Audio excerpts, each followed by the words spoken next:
Teman-teman, dalam kajian Aqsa kali ini, Al-Quran Sunnah Solution, kita akan kembali melanjutkan pembahasan, pengkajian, dan upaya untuk memahami firman Allah Subhanahu wa Ta'ala dalam Al-Quran.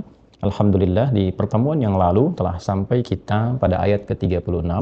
Kini kita akan masuki ayat ke-37, masih di surah Al-Baqarah, surah kedua di dalam Al-Quran.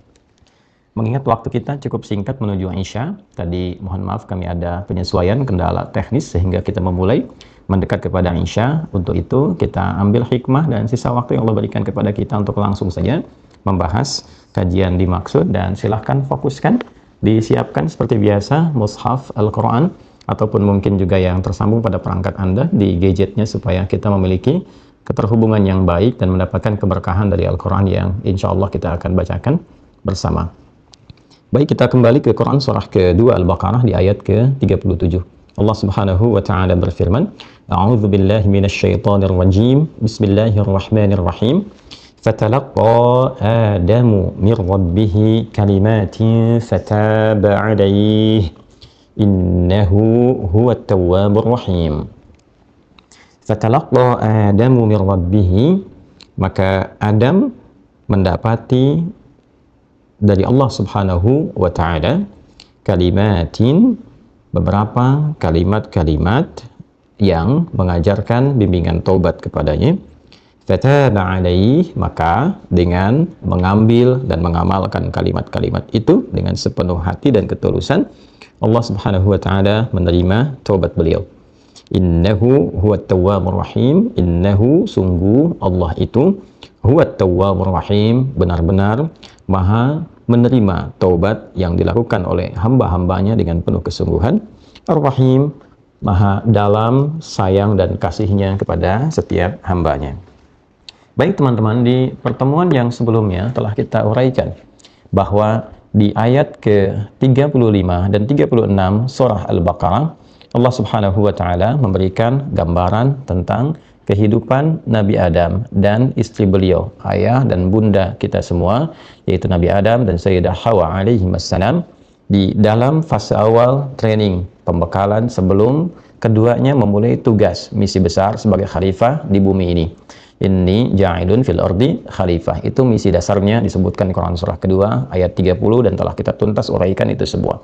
Maka saat diberikan kemudian pembekalan awal, pengenalan tentang pengantar misi-misi itu, selain juga perintah-perintah Allah, selain juga gambaran tentang kehidupan, kenikmatan yang bisa dirasakan dan yang akan diraih, ada perintah, juga ada larangan, maka di situ pula kemudian Nabi Adam alaihissalam dan juga Sayyidah Hawa alaihissalam diperkenalkan oleh Allah Subhanahu wa Ta'ala pada musuh abadinya yang memang dia sudah berjanji, bahkan berkomitmen kuat untuk mengganggu Adam ya, dan juga Hawa serta keturunan keduanya, agar tidak sukses membawa misi-misi yang telah Allah tetapkan kepada Adam, Hawa, dan keturunannya. Pun bukan sekedar mengganggu, bahkan ia ingin membuktikan kesombongan dirinya karena merasa lebih pantas disanjung, dihormati, dan juga tidak merasa layak untuk bisa hormat kepada Adam alaihissalam, kalaupun memang itu perintah dari Allah Subhanahu wa Ta'ala. Makhluk itu seperti kita kenal adalah iblis yang kemudian menjelma menjadi syaitan, ya, mewariskan keburukan-keburukannya, mengajak anak cucu Adam untuk bergeser dari rahmat Allah menuju sesuatu yang buruk, yang nestapa, yang bahkan dilaknat oleh Allah Subhanahu wa Ta'ala. Maka di ayat ke-36 kita semua telah mengetahui di pertemuan sebelumnya, Allah Subhanahu wa Ta'ala kemudian juga menyampaikan kepada kita bahwa Adam alaihissalam dan Hawa alaihissalam terkena di situ godaan iblis yang terkutuk, ya, yang mulai ketika dia menggoda disebut dengan syaitan, fa'azallahuma syaitanu anha fa'akhrajahuma mimma kana fi. Maka syaitan itu mempelesetkan Adam dan Hawa dari keadaan mereka saat berada di surga sedang mendapatkan pembekalan yang dimaksudkan. Nah, saya pernah bahas di pertemuan yang lalu bahwa diizinkannya Adam dan Hawa, ya kan, salah satu keadaan dimaksud tergoda oleh syaitan pada masa itu agar Allah Subhanahu wa Ta'ala memberikan kepada Adam dan keturunannya kalimat-kalimat taubat, ya kan, kemudian juga menunjukkan kasih Allah Subhanahu wa Ta'ala yang senantiasa memberi kesempatan kepada setiap hambanya yang jatuh dalam kesalahan agar kembali menjadi pribadi yang saleh. Ini adalah satu kesan yang sangat luar biasa yang harus dibaca oleh kita setiap hamba-hamba Allah, bahwa setiap manusia itu ada potensi-potensi untuk berbuat salah. Nah, Allah menunjukkan sifat rahmannya, sifat kasihnya, sifat sayangnya yang memperbaiki setiap hamba yang salah itu sehingga kembali menjadi saleh. Hanya Allah yang maha sempurna, hanya Allah yang menerima segala hal. Karena itulah ketika sisi kalimat taubat diberikan oleh Allah, kesempatan untuk kembali menjadi saleh diberikan oleh Allah Subhanahu wa taala, ini menggambarkan dan sekaligus menguatkan sifat kasih Allah yang begitu dalam yang ingin langsung dibuktikan kepada setiap hambanya. Ya, bukankah Anda ketika terpeleset kemudian mendapati seorang ibu, gitu kan, tiba-tiba kemudian langsung merangkul Anda, langsung memeluk Anda, membersihkan luka Anda. Di situ bukankah terasa kesan yang sangat luar biasa? Bagaimana sayangnya, bagaimana perhatiannya. Padahal ibu itu sudah melarang Anda, jangan lewat situ ya nak ya, nanti kamu terpeleset. Tetapi kemudian sifat anak tetap ingin mencoba. Lalu ketika dia terpeleset, ibu tetap kemudian menyayanginya, kemudian memeluknya, kemudian juga membersihkan lukanya dan mengingatkan kembali, ibu sudah katakan tadi, jangan lewat situ, besok-besok kamu jangan lakukan lagi. Maka ketika respon pertama yang Anda dapati adalah kasih sayang, kemudian juga penerimaan yang baik dan nilai-nilai kemuliaan, karena ibu itu punya rahim ya di dalam diri beliau, yang di situ kemudian kita terkandung, kita terlahir dengan izin Allah Subhanahu wa taala, maka bukankah respon pertama yang kita dapati saat mendapati sikap demikian adalah kebaikan, kemuliaan, dan sifat kasih yang bertambah pada diri kita untuk semakin mencintai ibunda kita, itu kan? Maka bagaimana dengan Allah yang sejatinya sifat Rahman dan Rahim melekat kepadanya dan pemilik segalanya. Jadi ketika Allah menyampaikan kalimat-kalimat taubat, menyampaikan jalan-jalan untuk kembali, sesungguhnya Allah ingin menunjukkan sifat kasihnya yang begitu dalam, yang menginginkan setiap hamba itu selalu berada dalam kesolehan. Nah, itu yang harus ditangkap. Ya, jadi bukan sekedar kita mendapati bahwa oh ini ada taubat, ini ada jalan kembali, tidak. Taubat itu adalah jalan untuk kita merasakan kasih Allah Subhanahu wa taala. Sehingga kita begitu menyadari besarnya Allah sayang kepada kita, ya kan? Betapa besarnya Allah cinta kepada kita. Itu poinnya. Nah, karena itulah Allah Maha mengetahui bahwa anak cucu Adam itu berpotensi juga akan terpeleset, ya. Karena itulah kemudian izin yang Allah berikan kepada Adam alaihissalam, sekalipun beliau seorang nabi yang dipilih, nabi yang diutus, manusia pertama. Ya, ditemukan di Quran surah ketiga Ali Imran saat kita masuk nanti ke pembahasannya di ayat ke-33 saat Allah Subhanahu wa taala berfirman, "Innallaha astafa Adam wa Nuha wa ala Ibrahim wa ala Imran 'alal alamin." Allah Subhanahu wa taala istafa Adam, memilih Adam alaihissalam. Jadi Adam itu manusia terpilih. Manusia pertama yang turun ke bumi, manusia yang dipilih oleh Allah Subhanahu wa taala menjadi nabi, membawa risalah untuk pribadinya, untuk keluarganya, untuk nanti diwariskan dan melahirkan umat-umat yang beraneka ragam bertebaran di muka bumi ini, seperti nanti kita akan bahas saat masuk surat An-Nisa ayat pertama atau surah ke-49 Al-Hujurat di ayat ke-13. Poinnya adalah ketika Adam terjatuh tadi dalam kesalahan dan atas izin Allah Subhanahu wa taala diajarkanlah kemudian kalimat-kalimat taubat yang mengantarkan Adam kembali kepada nilai kesalehan. Nah, ayat 37 inilah kemudian yang menjadi satu pembahasan penting bagi kita, bagaimana kisah itu disampaikan untuk menguatkan pesan kasih yang dalam dari Allah Subhanahu wa taala, sekaligus juga cara agar anak cucu Adam dapat belajar dari segala kesalahan yang dilalui dan merubah itu menjadi sesuatu kesolehan yang dihargai, dihormati dan dimuliakan bahkan oleh Allah Subhanahu wa taala. Baik, setelah paham gambarannya, baru kita masuk kepada ayatnya. Fatalaqa Adamu min rabbih kalimatin fataba alaihi. Baik, fatalaqa Adam. Qala Abu Ja'far, ya. Di sini saya mengambil tafsir, kita agak naikkan dulu sedikit dari tafsirnya kemarin terbahas Tanwirul Miqbas ya dari Ibnu Abbas radhiyallahu taala anhuma. Kita sekarang ambil dulu agak detil ya penjelasan yang cukup lebarnya dari Jami'ul Bayan an Ta'wili Ayil Quran ya, atau kita sering sebut dengan tafsirnya Ibnu Jarir At-Tabari. Ini karya Al-Imam Muhammad Ibnu Jarir At-Tabari, dikenal dengan Abu Ja'far, yang lahir tahun 224 Hijrah. Jadi ini termasuk tafsir yang awal-awal kalangan salaf ya. Salaf di generasi awal 2 sampai ke tahun 3 Hijrah. Jadi sekitar 200 masuk ke tahun 300 ya di periode Hijrah. Jadi ini termasuk tafsir yang awal-awal yang metodologinya menyampaikan urutan-urutan pembahasan itu menggunakan penjelasan riwayat. Jadi cukup detail. Kalau ada ayat Quran misalnya disampaikan, oh ini makna ini begini, riwayat pendukungnya, hadisnya misalnya begini. Nah, ini cukup baik menurut saya. Ya, bagi ingin yang belajar tafsir Quran dengan Quran lagi, atau Quran dengan hadis, atau Quran dengan riwayat. Jadi, ini termasuk kalangan tafsir bil ma'thur.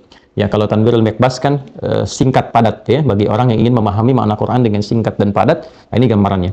Ya, dari masa Ibnu Abbas radhiyallahu taala anhuma, Beliau kan sahabat, ya kan, turjumanul Quran, pakar bidang Quran yang langsung mendapatkan legalitas dari Nabi Shallallahu Alaihi Wasallam.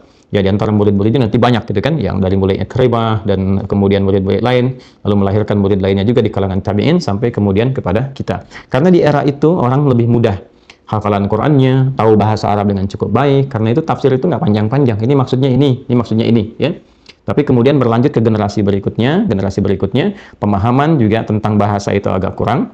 Setelah itu, hafalan Qur'annya juga tidak secakap orang-orang terdahulu, ya, sehingga membutuhkan penjelasan lebih detail dengan riwayat-riwayat yang tersambung dan bersanad. Nah, itulah keunggulan di dalam Islam, punya riwayat itu yang terverifikasi dan transmisinya nyambung terus, ya, sampai ke Rasulullah Sallallahu Alaihi Wasallam. Dan itu hebat. Pada sahih kemudian ada dhaif dibagi lagi misalnya, ya, sampai kita mendapati turunan-turunan seperti ada hadis munkar, ada hadis matruk kemudian, ya, kemudian juga ada turunan berdasarkan sanad, apakah ini mu'dhal, apakah ini mu'an'an, ya, apakah ini marfu' dan seterusnya, sampai kita temukan yang palsu yang disebut dengan maudhu'.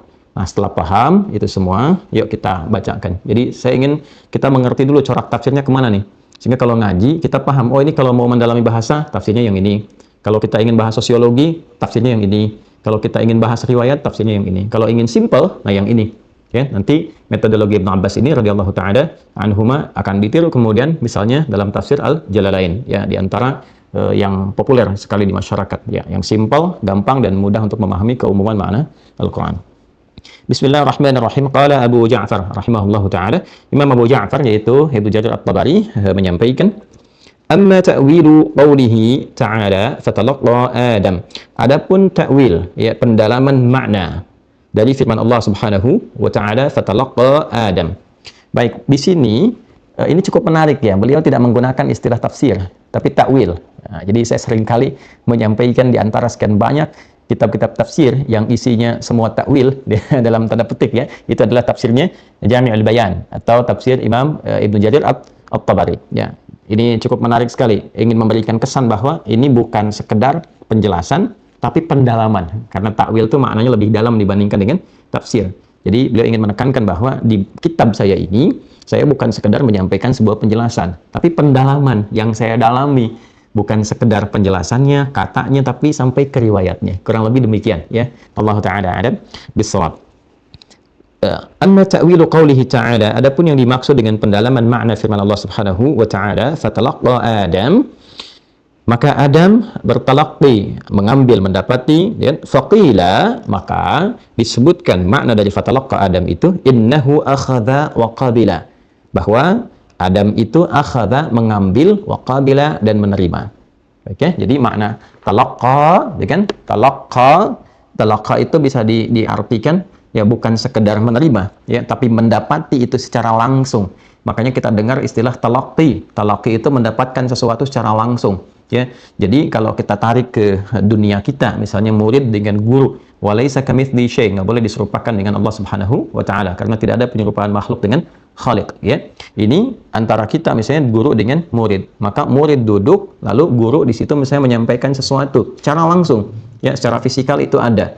Nah, gurunya menyampaikan, lalu murid itu menerima itu, mengambil dari guru, akhadha, mengambil apa yang disampaikan guru, kemudian waqabila, menerima itu untuk dia amalkan. Nah, proses transfer secara langsung yang diambil oleh murid dan diterima itu disebut dengan talaqi namanya, sifat keadaannya. Nah, kata kerjanya berasal dari kata talaqqa. Jelas, ya?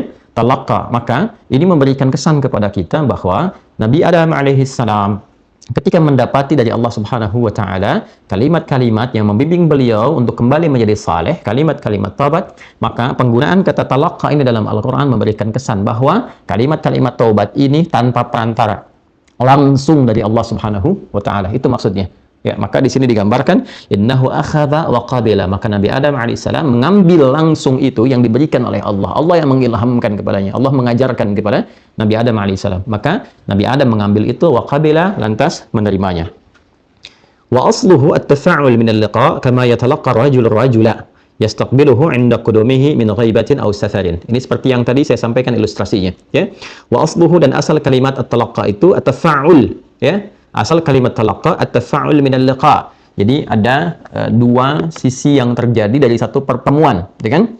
Ya, dari dua sisi yang terjadi, ada A, ada B, kemudian bertemu di situ. Kama yatalaqqa ar-rajulu ar-rajula, ya, seperti ilustrasinya seseorang bertemu dengan orang lain. Tadi persis seperti yang saya gambarkan. Yastaqbiluhu 'inda qudumihi dan min ghaibatin aw safarin. Jadi dari kalau ini menggambarkannya sosok yang nggak ada, misalnya nggak pernah ketemu, baik itu dia bepergian, kemudian tiba-tiba datang, intinya bertemu. Ya dua sosok ini, ya ada dua di sini sisi yang saling berjumpa satu dengan yang lainnya. Yang digambarkan ini dalam makhluk ya. Tapi kalau kita tarik ini kepada pemaknaan Al-Quran, maksudnya di sini adalah Allah mengajarkan secara langsung kepada Nabi Adam alaihissalam tanpa perantara. Jelas ya?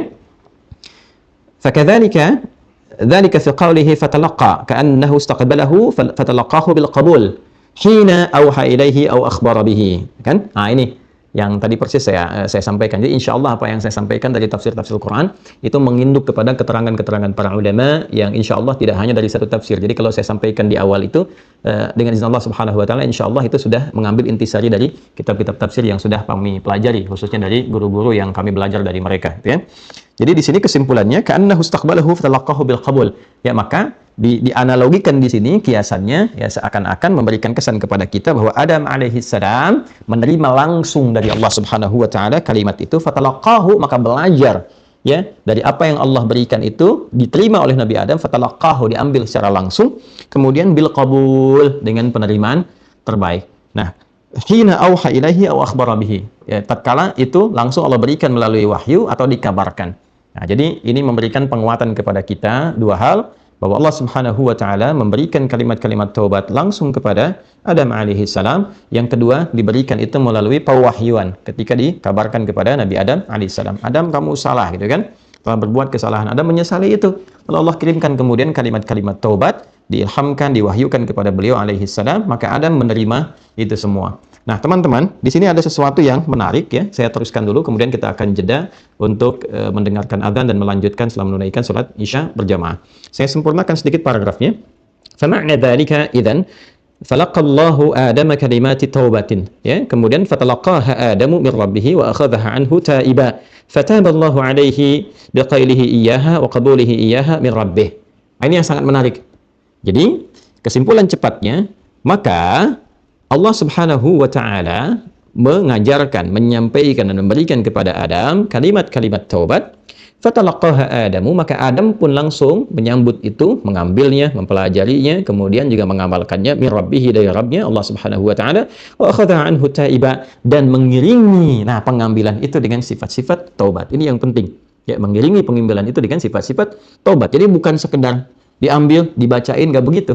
Ada proses yang mengiringi itu taiba dengan proses taubat. Nah, proses inilah yang menjadikan kemudian fataballahu alaihi, maka Allah Subhanahu wa taala menerima taubatnya Adam alaihi salam biqailihi iyyaha wa qabulihi iyyaha min rabbih, ya, dengan semua penerimaan yang telah Allah dapati itu semua dari ya proses kesungguhan Adam alaihissalam untuk bertobat, baik itu menerima kalimat taubatnya ataupun juga dengan sungguh-sungguh mengamalkan itu seraya bertobat kepada Allah Subhanahu wa taala. Maka di sini kita akan temukan dua hal yang sangat penting yang menjadi pembeda antara manusia dengan setan, dan yang kedua menjadi sesuatu petunjuk yang sangat besar sekali yang menjadikan bisa seseorang itu terubah dirinya, atau kalimat cepatnya merubah seseorang dari pribadi yang salah menjadi pribadi yang soleh yang langsung diakui oleh Allah Subhanahu wa taala. Bagaimana penjelasan itu semua kita akan sambungkan setelah menunaikan sholat Isya berjamaah insyaallah. Jeda untuk menunaikan sholat Isya, dan setelah itu kita saling mendoakan, lalu kita menyambungkan kembali kajian kita insyaallah. Assalamualaikum warahmatullahi wabarakatuh. Saudara-saudariku, kembali kita melanjutkan kajian Aqsa Al-Quran Sunnah Solution. Setelah kami di sini, alhamdulillah, telah menunaikan sholat Isya berjamaah waktu Indonesia bagian Barat. Semoga Allah Subhanahu wa taala menerima sholat yang telah kita tunaikan dan mengabulkan doa-doa yang telah kita panjatkan. Pun demikian, teman-teman yang terhubung dengan tayangan ini dan tentunya berada dalam waktu dan mungkin juga keadaan yang tidak serupa dengan di sini di Indonesia, khususnya di wilayah bagian barat, saya memberikan saran jika telah tiba waktu sholat di wilayah masing-masing, apalagi yang mungkin di luar negeri yang waktunya tidak serupa, mohon ditinggalkan terlebih dahulu tayangan ini, tunaikan sholat dengan baik. Setelah itu berdoa dan kembali kemudian menyimak atau mempelajari yang telah kita sampaikan. Semoga Allah menyayangi kita semua. Bismillahirrahmanirrahim. Kita telah mendapati penjelasan di Quran surah kedua Al-Baqarah ayat 37 sebagai pembuka tadi menjelang Isya. bahwa Allah Subhanahu wa taala mengajarkan kepada Nabi Adam alaihissalam kalimat-kalimat taubat, kalimat-kalimat yang mampu merubah keadaan hamba menjadi lebih baik, menghilangkan sifat-sifat salahnya dan mengganti menjadi pribadi yang lebih saleh. Pada pembuka di ayat 37 di surah kedua Al-Baqarah ini terdapat dua makna penting, dua penjelasan yang sangat penting bagi setiap kita insan beriman, yang dengan itu semua insya Allah kita akan paham tentang diri kita, paham tentang keadaan sekitaran kita, khususnya paham bagaimana mengatasi gangguan-gangguan setan yang senantiasa mencegah kita berbuat baik dan dekat dengan Allah Subhanahu wa taala. Baik, kita lanjutkan.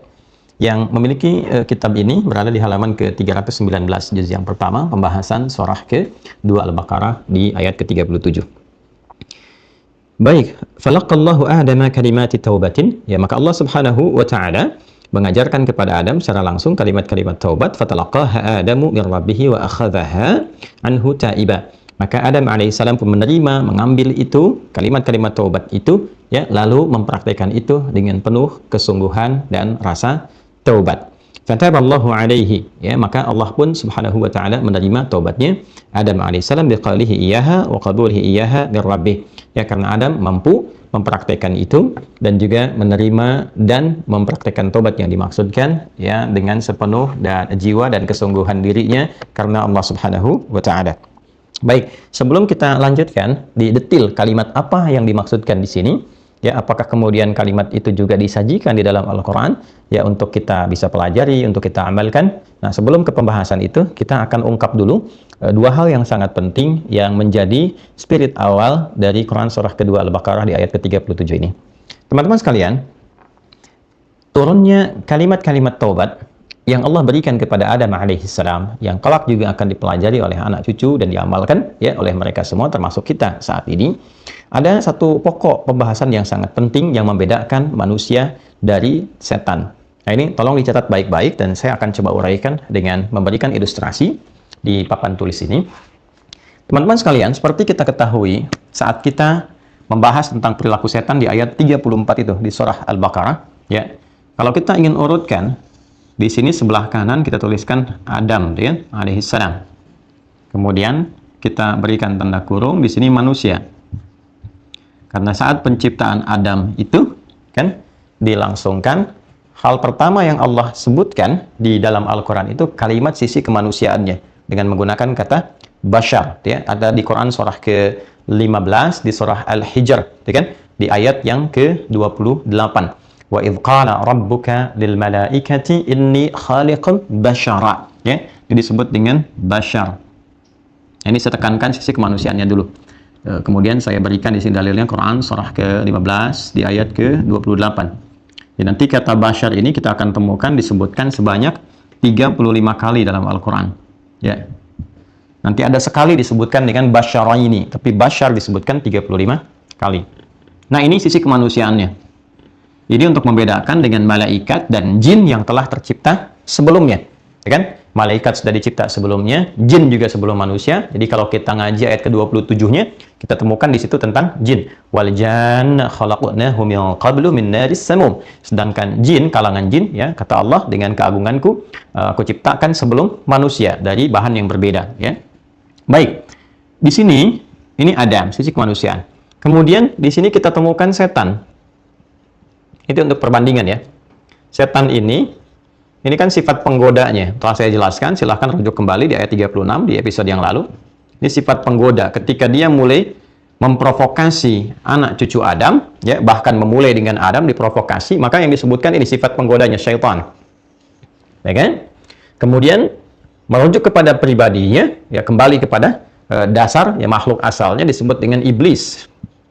Ini. Jadi saat makhluk ini mulai menghadirkan kesombongan seperti pernah kita ulas, ya, keburukan untuk dirinya disebut dengan iblis, ya. Ini yang ini ditemukan di Quran surah kedua ayat 36, ya, kalimat setan pertama nih, ya. Nanti setan disebutkan sebanyak 88 kali dalam Al-Qur'an. Nanti lawannya malaikat, malaikat pun disebutkan sebanyak 88 kali. Nah, ini dasarnya ini iblis. Ya, kita temukan iblis ini di Quran surah ke-2 ayat 34 pertama kali disebutkan. Ya, wa idz qulna lil malaikati isjudu li adama fasajadu illa iblis. Baik ya. Nah, iblis ini asalnya dari kalangan jin. Ya, asalnya dari kalangan jin yang menyimpang. Ini ditemukan di Quran surah ke-18 Al-Kahf ayat ke-50. Ya kan? Wa idh qulna lil malaikati isjudu li adama fasajadu illa iblis kana minal jinn. Ya, kana minal jinni fa fasaqa an amri rabbih. Jadi ini asalnya nih, jin yang menyimpang. Baik ya. Kemudian secara singkat ini bermetamorfosa menjadi apa? Setan, ya kan? Ya, setan sang penggoda. Nah, yang ingin saya tekankan di sini, apa perbedaan dasar antara makhluk yang bernama manusia, dengan Adam, keturunannya sampai ke kita, dengan ini, jin, iblis, setan. Perbedaan pokoknya apa? Nah, di sini kita akan dapati sesuatu yang sangat penting. Adam, dengan sifat kemanusiaannya, ya, sekalipun nanti Adam punya sifat kenabian, karena Adam adalah nabi. Tapi saya turunkan yang pokoknya untuk menunjukkan sifat dasar kemanusiaannya. Jadi disebut manusia ini, yang membedakan dengan dia dengan setan, ini pokoknya. Ya. Nah, di sini kemudian, teman-teman sekalian, sifat manusia disebutkan bashar. Bashar itu kan yang punya potensi nafsu. Ya, yang punya potensi nafsu. Jadi dalam diri kita itu ada sifat-sifat nafsu yang terambil dari fujur, potensi untuk berbuat hal yang salah. Ini, ya kan? Ada lagi yang kemudian jiwa takwa, potensi untuk berbuat baik, yang soleh di sini. Makanya saat kita menunaikan sholat, ya kan, termasuk dari takwa. Dzalikal kitabul la raiba fihi hudal lil muttaqin, ya alladzina yu'minuna bil ghaibi wa yuqimunas shalah, ya kan? Kemudian juga saat seseorang menunaikan puasa, bagian dari takwa, ya kan? Ya ayyuhalladzina amanu kutiba alaikumus syiyamu kama kutiba alal ladzina min qablikum la'allakum tattaqun. Ketika menunaikan haji, bagian dari takwa, wa tazawwadu fa inna khairaz zadid taqwa. Pokoknya yang soleh-soleh ada di sini nih. Ya. Sisi lain, ada sifat fujur yang di sini dominan sifat salahnya, memungkinkan dia salah, ya, yang terbawa nanti menjadi perbuatan su, karena ini berada di nafas yang bisa melahirkan su, sehingga seringkali kita gambarkan dengan nafsu, gitu kan? Kalau nafsu kan, ya gambarannya itu sesuatu yang salah aja, gitu kan? Padahal kata asalnya itu menunjuk kepada keinginan yang kuat, ya. Nah, di sini teman-teman sekalian, fujur dan takwa ini kita temukan di Quran surah 91, ya, ayat 7 sampai 10. Ya, wa nafsin wa ma sawwaha fa alhamaha fujuraha wa taqwaha. Ini akan full dalil ya, teman-teman. Ini kita full dalil karena kita ngajinya Al-Qur'an dan Sunnah. Kan Aqsa, Al-Qur'an Sunnah solution. Jadi yang akan kita bawa itu selalu Quran hadis. Karena itu fokus betul ya, karena ini agak langka kita membahas seperti ini, ya. Nah, kembali sini. Ini disebut bashar karena ada potensi ini juga, ada potensi salah. Nah, ini yang bisa melahirkan sifat su di Quran surah ke-12 ayat 53. Wa ma ubarni'u nafsi innan nafsa la'ammaratun bis-su'. Ini ya. Illa ma rahima rabbi. Jelas ya? Nah, kita nggak bisa menyebut diri kita itu pribadi yang suci, yang bebas salah. Ya. Kenapa? Karena ada potensi salah ini. Ya, ada nafsu di dalamnya, ada sifat fujur, terus ammarah bis-su' yang memerintahkan kepada keburukan. Sifat buruk di sini. Nah, inilah yang disebut dengan, selalu kita kenal dengan sifat-sifat salah, gitu kan? Kalau sudah su jadi perbuatan, ya, jadi dari asalnya karakter salah menjadi karakter kinerja yang salah, jadi perbuatan, sikap, ya, dari sifat menjadi sikap, ini sudah jadi perbuatan, jadi amal di sini. Ya. Kalau sudah amal berarti dicatat, ya, sayyi, ini kan udah amal salah. Kalau amal salah dicatat jadi dosa, ya kan? Nah, ini kita akan bahas sebelum masuk kepada taubat. Ini potensi salah ini, ya kan, menjadikan manusia pada pokoknya tidak ada yang suci. Ya, kecuali nanti nabi dan rasul yang punya sifat kenabian yang dijaga dari salah. Namanya maksum namanya. Ya kan? Tapi sifat kemanusiaan yang berpotensi salah karena ini. Dan potensi ini bisa berubah menjadi perbuatan. Lisan yang harusnya berkata-kata baik bisa memaki, itu salah. Bisa mencela, ya kan? Bisa menghina, itu salah. Ya kan? Kemudian juga dari mulai atas mata sampai ke ujung kaki. Kaki yang harusnya melangkah pada kebaikan, wa ibadur rahmanil ladzina yamshuna 'alal ardi hauna, harusnya hauna. Tapi tiba-tiba yang harusnya tenang, menebar kebaikan jadi merusak, menendang sembarangan, melakukan perbuatan buruk. Jadi salah ini. Ya? Nah, yang menarik apa? Ketika ia berbuat salah. Nah, ini ada fitrah kemanusiaan untuk menyadari kesalahan itu dan memperbaiki yang salah ini berubah menjadi saleh. Upaya untuk merubah salah menjadi soleh itu yang disebut dengan taubat namanya. Jelas ya? Nah, jadi sepanjang disebut manusia, pasti dalam dirinya itu ada fitrah untuk menyadari kesalahan. Fitrah sadar akan salah. Ya. Jadi kalau dia berbuat satu kesalahan, ini fitrah manusia nih, pasti ada rasa pada menyadari bahwa itu salah, itu keliru gitu. Ya, kalau nggak percaya silahkan aja. Ya, ini yang menjadikan seseorang kalau masih bersih itu, dia mencela kepada dirinya, kenapa tadi begitu? Ya, seorang misalnya habis bertengkar nih, dia marah nih. Setelah itu dia merasakan, kenapa tadi harus saya berkata seperti itu? Ya, ada itu. Ya, seseorang misalnya ya melakukan perbuatan yang kotor, entah dia korupsi, entah dia mencuri. Pada saat dia melakukan itu hatinya berkata, jangan, itu salah. Ini ada fitrah, ada kesadaran di sini. Nah, kesadaran inilah yang mengantarkan ia seharusnya untuk bertobat. Ini asalnya.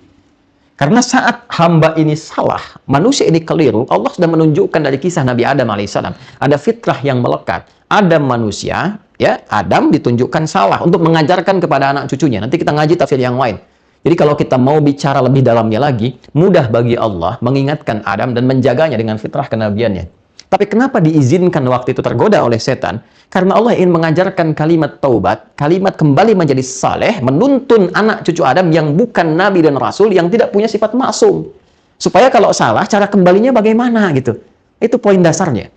Jelas ya? Inilah kasih Allah yang ditanamkan kepada setiap hambanya. Nah, sifat manusia itu menerima kasih Allah itu. Dia bisa membaca. Makanya Nabi Adam dikisahkan ya di dalam Quran surah ke-7. Ya, Al-A'raf. Di ayat ke-22. Coba dibuka dulu, paling kiri sebelah bawah tuh, sebelum kita dapatkan kalimatnya. Ya.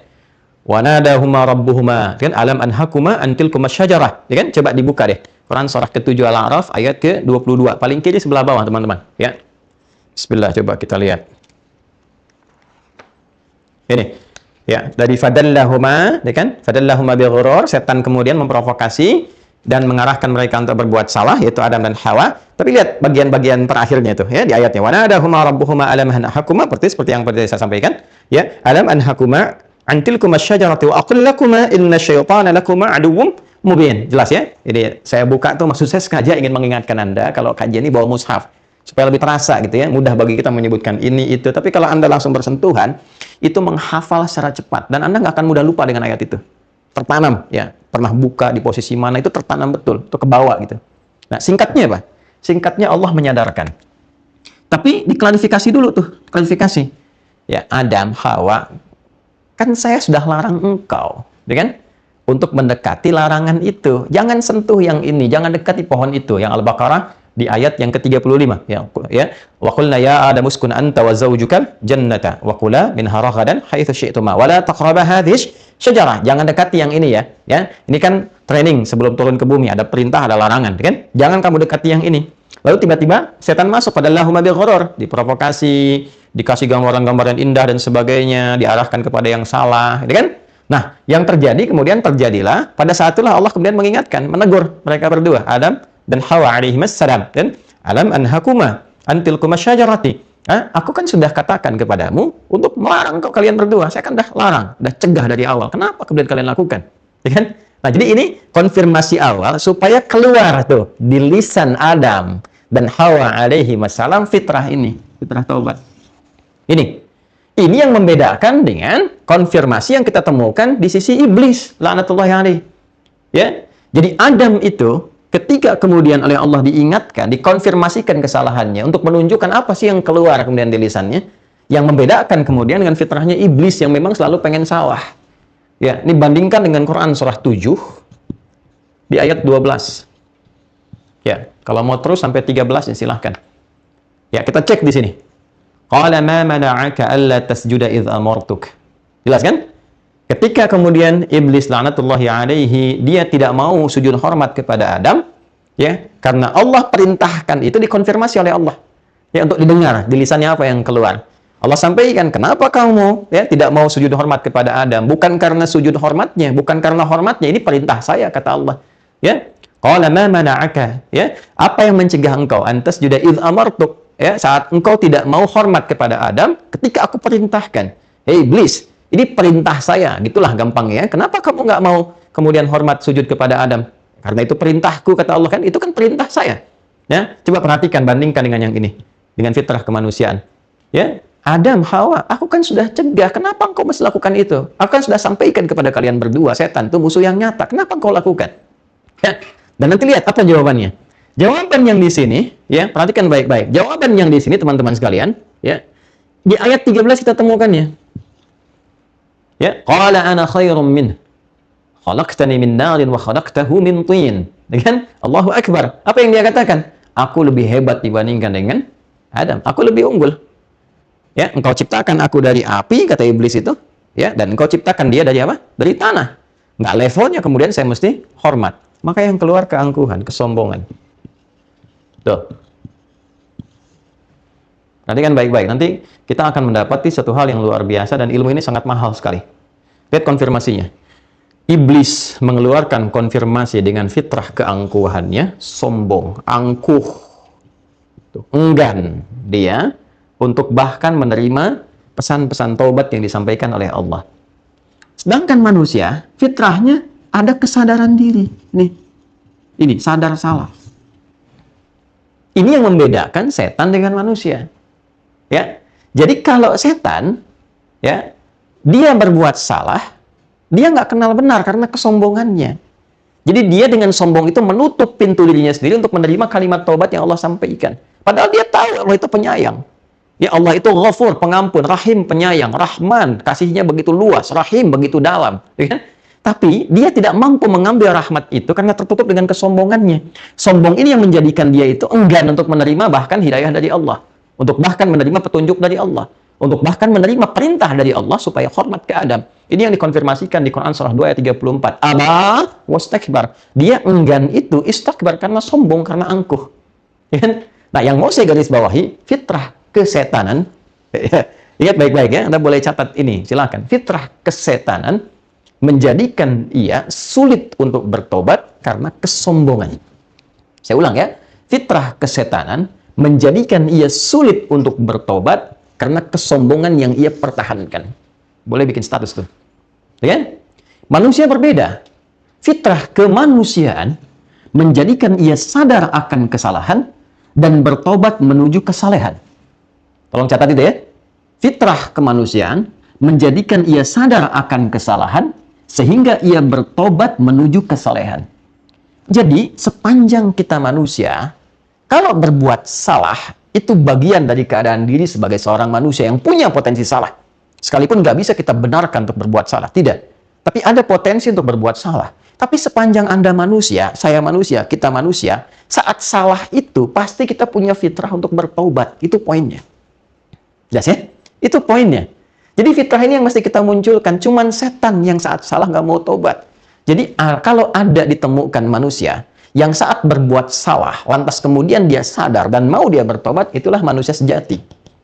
Tapi ketika ada, catat kalimat ini, manusia yang berbuat salah, dan dia enggan untuk bertobat, angkuh mempertahankan kesalahannya, maka patut diduga bahwa manusia itu sesungguhnya adalah manusia yang sedang kesetanan. Gitu. Artinya apa? Sedang terbawa, terprovokasi oleh fitrah-fitrah yang melekat kepada apa? Setan. Jadi ini bedanya. Ini bedanya. Ya. Jadi ini fitrah awal. Seapapun hebatnya dosa yang pernah diperbuat, sebesar apapun, selumur apapun, sehitam apapun, itu pasti ada titik dalam jiwanya yang akan menyentuh kesadaran berpikirnya. Apakah akan dipertahankan ini seperti ini? Apakah tidak ada masa untuk bisa kembali menjadi lebih baik? Nah, itu yang dimaksudkan dengan fitrah sadar salah itu. Kalau Anda sudah mendapati itu, cepat. Ya, cepat kembali. Ambil kalimat taubat itu. Karena pada saat itulah Allah sedang menanamkan kasih-Nya kepada kita sebelum ajal sampai ke tenggorokan. Itu poinnya. Ya, jadi kita mesti buktikan kepada Allah Subhanahu wa taala selama menjalani kehidupan ini bahwa kita itu manusia. Ini nggak akan hilang. Ya. Nah, inilah yang mendatangkan anugerah dari Allah Subhanahu wa taala. Begitu ini diambil, ya, kita mengambil ini. Berbuat salah misalnya kan, salah itu terjadi. Begitu terjadi, kita sadar, lantas kita memperbaiki itu dengan cepat. Ya, dengan cepat. Segera kita kembali kepada Allah, segera kita bertaubat kepada Allah. Itu saat masuk pada fase pengambilan taubat, cinta Allah turun. Ini nggak main-main. Yang Allah berikan cintanya. Cinta Allah. Saya naikkan ke atas. Dan ini mahal sekali. Ya, ini yang dimaksud di Quran. Surah kedua Al-Baqarah. Ayatnya 2 semua tuh. 222. 222. Ya. Lihat kalimatnya. Innallaha yuhibbut tawwabina Ya wa yuhibbul mutatahhirin. Innallaha yuhibbut tawwabin. Sungguh Allah mencintai orang yang terus-menerus bertaubat. Tawab itu terus memperbaiki, terus memperbaiki. Ini menunjukkan kesan bahwa dalam perjuangan hidup itu nggak ada yang sempurna. Ya, kita berucap tuh. Saya aja berucap nih, bicara. Pasti ada salah bicaranya. Pasti itu. Nggak mungkin orang berucap benar terus. Tuh. Pasti ada salahnya. Ya, entah salah dalam menyampaikan mungkin apakah ayatnya, ataukah hadisnya, atau salah bicara sesuatu yang tidak pantas dikeluarkan, itu mungkin terjadi. Nah, sepanjang manusia ketika sadar, kadang Allah ingatkan lewat orang-orang sekitaran, ya kalimatnya nggak enak untuk didengar, tidak pantas untuk diucapkan, kalimat yang kurang bagus. Sadar kita itu, kita perbaiki. Ya saat memperbaiki itu dilakukan karena Allah berikan petunjuk itu, cinta Allah turun. Maka terjagalah lisan itu. Nah, bukti cinta itu kemudian kita dapati, kita punya kekuatan untuk menjaga kemudian apa yang pernah salah itu menjadi lebih soleh, lebih baik. Gitu. Ya, sama sampai ke ujung kaki, ke tangan, ke kaki. Nggak ada yang selamanya itu baik. Ya, teman-teman yang di rumah tangga, kita bawa babnya ke rumah tangga. Apakah akan mendapati selama suami sempurna? Ya, apakah istri akan mendapati selamanya suami itu sempurna? Mustahil. Pasti ada salahnya. Sepanjang dia manusia. Pasti ada salahnya. Istri juga begitu, nggak akan selamanya baik. Pasti ada salahnya di situ. Ya, karena itulah kemudian ketika menemukan hal-hal yang seperti itu, maka cari jalan untuk menyempurnakannya. Maka cinta Allah diturunkan. Saat cinta itu turun, itulah yang didapatkan samarah. Ya, sakinah, mawaddah, dan rahmah. Ya, konsep yang tadi di rumah tangga ditarik ketemu Quran surah keempat, An-Nisa ayat 19. Ya kan? Fa in karihtumuhunna fa 'asa an takrahu syai'an wa yaj'alallahu fihi khairan katsira. Lihat di ujungnya. Kalau engkau mendapati pasanganmu itu ada sesuatu yang kurang dan engkau nggak suka itu, ya, jangan marah dulu. Ya, diam aja dulu, diam dulu, gitu kan? Tenang, supaya lebih jernih dalam berpikir. Setelah itu engkau kaji. Oh, engkau temukan. Disitulah ketika engkau ketemukan kekurangan di pasanganmu, itulah hikmahnya Allah kirimkan engkau untuk menyempurnakannya. Ya kan? Jelas ya? Baik, ini gambarannya teman-teman sekalian. Baik. Nah, ini sesuatu yang sangat mahal. Nah, ketika ini diambil, ada pahala. Nah, jadi konsep pahala itu jangan digambarkan kepada perbuatan ma'ruf saja. Ya, hal-hal yang positif, yang sholat, yang puasa, yang zakat, ngaji Quran, tapi meninggalkan maksiat pun itu ada pahalanya. Meninggalkan salah untuk mengambil soleh itu ada pahalanya. Dan menariknya, itu masuk dalam perbuatan hasanah juga. Ya, jadi hasanah itu sifat baik yang punya nilai pahala, ya kan? Sifat baik yang punya nilai pahala itu dibagi dua. Ada yang sifatnya amar ma'ruf, ada yang sifatnya nahi mungkar. Ya, ketika Anda sholat itu amar ma'ruf. Ketika Anda meninggalkan maksiat itu nahi mungkar. Ya, contoh misalnya kan, ada orang berbuat salah nih. Ketika berbuat salah, dia pengen taubat, datang ke Nabi SAW.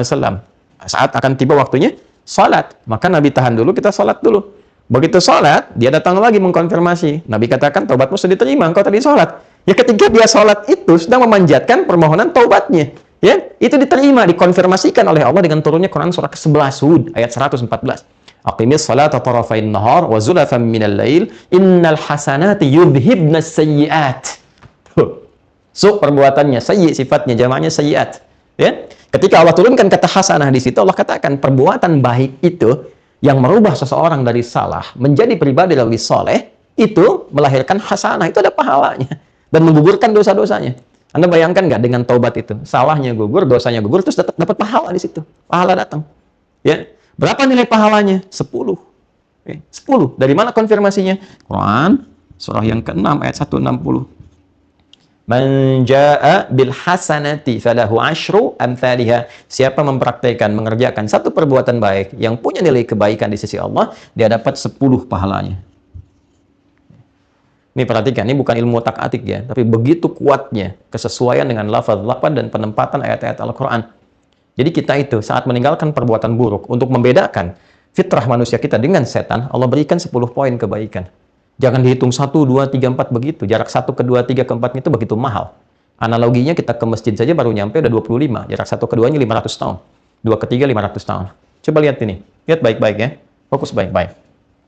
Fitrah manusia, Quran surah 7 ayat 22. Ketika salah, diingatkan, dikonfirmasi, dia bertekad menjadi saleh.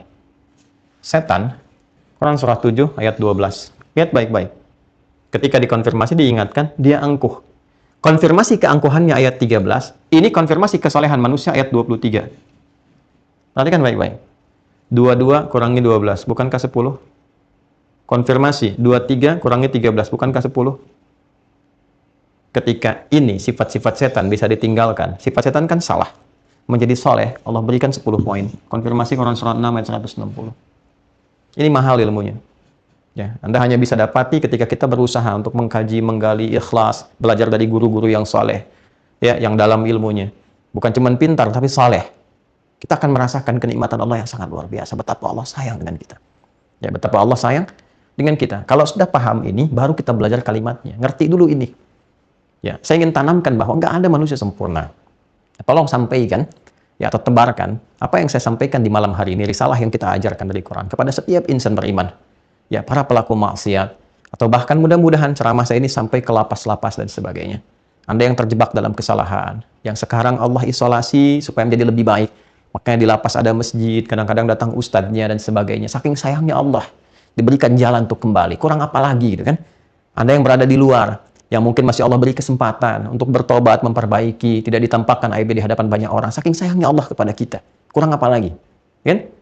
Nah, ditanamkanlah kepada diri kita ada kesadaran. Setiap kita, setiap manusia pasti ada salahnya. Nggak ada yang sempurna. Dan sebaik-baiknya orang salah itu adalah orang yang mau bertobat untuk menjadi saleh. Allah aja masih memberi kesempatan. Itu kan? Dengan sifat sayangnya. Maka kita sebagai manusia mesti meneladani ini. Kita menebarkan nilai kebaikan ini supaya semua menjadi baik. Kan yang kita inginkan semua jadi baik. Ya. Maka ketika muncul dalam diri kita itu kesadaran-kesadaran bahwa kemarin mungkin pernah salah, kemarin mungkin pernah berbuat begini, cepat ambil peluang itu dan sadarilah pada saat itulah Allah sedang menanamkan cintanya. Betapa banyak wali-wali Allah Subhanahu wa taala, ya, orang-orang yang sangat dekat dengan Allah. Di banyak ayat tentang wali dalam Quran. Inna awliya Allahi la khaufun alaihim wa lahum yahzanun. Sungguh wali-wali Allah itu ditanamkan ke dalam jiwanya keyakinan yang kuat, kedekatan dengan Allah, sehingga kedekatannya luar biasa, nggak ada takut, nggak ada sedih, nggak ada gelisah, kecuali semuanya menyerahkan diri kepada Allah. Saking dekatnya dengan Allah Subhanahu wa taala. Banyak orang-orang dulu yang kemudian kita kenal dekat dengan Allah, ibadahnya, kebijaksanaannya, kemuliaannya, ada yang jadi ustaz, jadi penyampai hadis, jadi macam-macam. Bahkan sejak era sahabat, kan era tabi'in, banyak sekali. Dan pada awalnya siapa mereka? Ialah orang-orang yang mampu belajar dari kesalahan yang pernah mereka perbuat. Banyak sekali. Ya. Ada ahli maksiat yang tadinya doyan, kemudian maksiat dengan musik, kemudian khamar dan sebagainya. Tiba-tiba, ya lewat seorang sahabat hanya menyampaikan pesan saja. Kecil kalimatnya disampaikan dengan sungguh ketulusan, kemuliaan dan sebagainya. Menyadarkan bagaimana kalau engkau wafat dalam keadaan sedang begitu. Apa enggak malu ketemu Allah? Ya bahasa kitanya begitulah. Dan menghujam kepada jiwanya. Ya. Makanya ini penting bagi kita, para ulama itu, ya, termasuk juga ustadz-ustadz tuh yang dakwah-dakwah, ya, di masyarakat itu mesti menanamkan keikhlasan yang kuat. Kita harus berusaha itu. Ya, godaannya begitu banyak, materi, popularitas, macam-macam. Tapi kekuatan itu mesti ada, keikhlasan, supaya menghujam kalimatnya ke jiwa. Bukan cuma jadi konten gitu ya. Orang ingat itu, ingat, tapi tidak merubah hatinya. Ini problem. Ya, nah, ini kembali kepada kita semua. Banyak sekali. Ada yang tadinya pembegal, tiba-tiba belajar dari kesalahannya, dia tobat, diterima tobatnya oleh Allah, tiba-tiba jadi ahli hadis. Kan Jundub bin Junada, Abu Dzar Al-Ghifari, kita kenal sampai sekarang. Banyak sekali kisah inspiratif. Makanya penting kita merubah bacaan-bacaan kita sekarang itu lebih mengedukasi diri kita pribadi. Kenapa sih harus baca sesuatu yang nggak ada manfaatnya? Ya harus memviralkan hal-hal yang nggak penting gitu. Ya saya juga heran sama media-media sekarang tuh. Ya yang ditampilkan tuh yang jelek-jeleknya, yang isinya tuh nggak ada faedah, yang nggak ada manfaatnya. Itu kan nggak mengedukasi gitu. Ya kan? Sedangkan kita menginginkan bangsa kita maju, bangsa kita itu pintar, bangsa kita itu bisa makmur, bisa hebat, tapi berita yang disajikan isinya sampah. Ya mohon maaf gitu, yang kalau kita lihat tuh 85% berita sekarang, silahkan klik tuh, rata-rata apa? Ya, apakah perselingkuhan, apakah ini yang korupsi, ini pencurian, pembunuhan, terus kronologisnya diajarin lagi di situ tuh. Itu kan yang nggak perlu gitu. Mohon izin ya teman-teman, kita rasanya kenapa media itu semakin meningkatkan konten yang seperti itu? Karena ada peminatnya. Nah inilah pentingnya kita edukasi sebagai umat Islam, jauhi yang seperti itu. Ya baca yang bagus-bagus dulu. Saya pikir era 90-an, 2000 awal itu buku-buku itu bagus-bagus sekali. Kisah-kisah inspiratif, kisah ini, kisah itu, bacaan-bacaan bagus. Itu yang perlu kita kumpulkan sehingga kita teredukasi dalam kebaikan.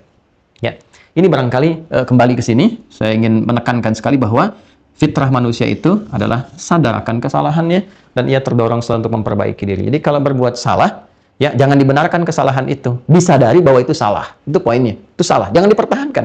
Kalau dipertahankan kesalahan itu, artinya sedang dikuasai oleh setan. Ini poinnya. Ya, kalau dinasehatin sama orang baik, ulama, apa nggak usah ngeyel, terima. Ya kadang-kadang ngeles, dibalas lagi sini, nggak usah. Ya, yang paling aneh itu kadang udah diakui ulama masih didebat gitu. Ini kan lucu juga gitu ya. Mau ketawa juga nggak bisa saya. Balik ke sini ya. Jadi ini poin-poin dasarnya. Ada aja kadang-kadang tuh, ya. Jadi kalau sudah yakin salah, perbaiki. Dan nggak usah gengsi untuk memperbaiki salah ini. Ini cuma setan yang punya. Ya, kita manusia tidak. Ada problem ya. Jadi kenali diri kita masing-masing, termasuk saya pribadi, kita semua, dengan belajar dengan lebih baik bahwa mesti hati-hati dalam kehidupan dan mesti kenal siapa diri kita. Salah, ya kita nggak katakan wajar, tapi itu potensi yang mungkin terjadi. Dan sebaik-baiknya manusia yang pernah salah adalah merubah kesalahan itu menjadi kesolehan. Ini poin utamanya, ya. Dan ya, manusia yang baik yang lain yang belum terjebak atau tidak terjebak pada kesalahan itu, jangan menjerumuskan orang lebih salah lagi. Dibawa kepada kebaikan. Ini disebut dengan ainur rahmah. Ya, cara pandang yang penuh dengan kasih sayang. Nah, teman-teman sekalian, setelah memahami itu, tinggal kita belajar jalannya. Sekarang seperti apa caranya bertobat? Ya, apa kalimat yang Allah turunkan itu yang membimbing kita untuk bisa bertobat? Ya, bahkan yang menarik begini, ternyata kita bisa dapati keterangan dari para ulama, bahkan sanad dia tersambung kepada Nabi SAW dari sahabat-sahabat mulia yang tentunya mendapat penafsiran ini dari petunjuk atau pengajaran Nabi SAW. Ternyata nanti kalimat taubat yang diajarkan kepada Adam AS itu, seperti pernah saya sampaikan, itu sesungguhnya sejatinya untuk anak cucu Adam. Ya, dikenal dengan Bani Adam. Ya, Bani Adam. 7 kali disebutkan dalam Al-Quran. Yang khususnya tidak memiliki fitrah kenabian atau kerasulan. Ya, karena itu nggak punya sifat maksum yang terjaga dari salah, yang Allah langsung yang meluruskan. Ya, semua nabi itu ketika ada potensi untuk salah, Allah langsung meluruskan sehingga tidak berada dalam kesalahan itu, terjaga langsung sifat terjaganya. Kita manusia biasa nggak punya itu. Maka caranya bagaimana untuk mendapatkan rahmat Allah? Dengan bertobat. Ambil kalimatnya. Nah, keterangan itu didapatkan di mana? Ya, kita kembali misalnya ke tafsir yang lebih awal, ini Tanwirul Miqbas bin tafsir Ibnu Abbas radhiyallahu taala anhuma. Ini di halaman 9 pembahasan yang sama ayat 37 di surah kedua, itu kita akan temukan kalimat itu. Ya. Saya sebut halaman 9 tadi ya. Ya, betul nih. Baik, ini di pertengahan kita temukan ya. Bismillahirrahmanirrahim. Ini fatalaqa Adamu min rabbih, ya. Maka makna kalimat ini, ayat ini, hafiza Adamu min rabbih wa yuqalu, ini ya, Adam menjaga, mendapati, hafal gitu kan, dari Rabbnya, ya Allah Subhanahu wa taala, wa yuqalu, ini dan dikatakan juga ini laqina fatalaqan. Maka Adam gitu kan, talaqan itu mendapatkan talqin kalimat. Langsung Allah ilhamkan, diwahyukan, dikabarkan, ya ditalqinkan dalam wahyu sifatnya. Langsung Adam itu membaca itu, ya, ditanamkan oleh Allah, dia bacakan. Atau juga dengan wa ulhima fatadahham, ya, diilhamkan kepada Adam, maka Adam mendapati itu. Ya, begitu diilhamkan, diajarkan, lalu Adam membacakan itu. Nah, yang menarik kalimatin, kan? Likai takuna sababan lahu wa li auladihi ila taubah. Ini poinnya. Nah, ini yang tafsir Tanwirul Miqbas. Ya kan? Likai takuna, agar kalimat-kalimat taubat itu ya, sababan lahu, menjadi sebab ya untuk Adam alaihissalam, wali auladihi, dan juga untuk anak keturunannya. Ini poinnya, wali auladihi, untuk anak keturunannya, ila taubah, sebab untuk mengantarkan mereka bertaubat ketika terjadi kesalahan. Ini ya, jadi sanad yang tadi saya sampaikan tersambung ke sini, dokumentasinya ada di sini ya. Nah, sekarang kalimatnya apa? Ya, yang diajarkan oleh Allah Subhanahu wa taala kepada Adam itu, ini adalah kalimat-kalimat umum taubat.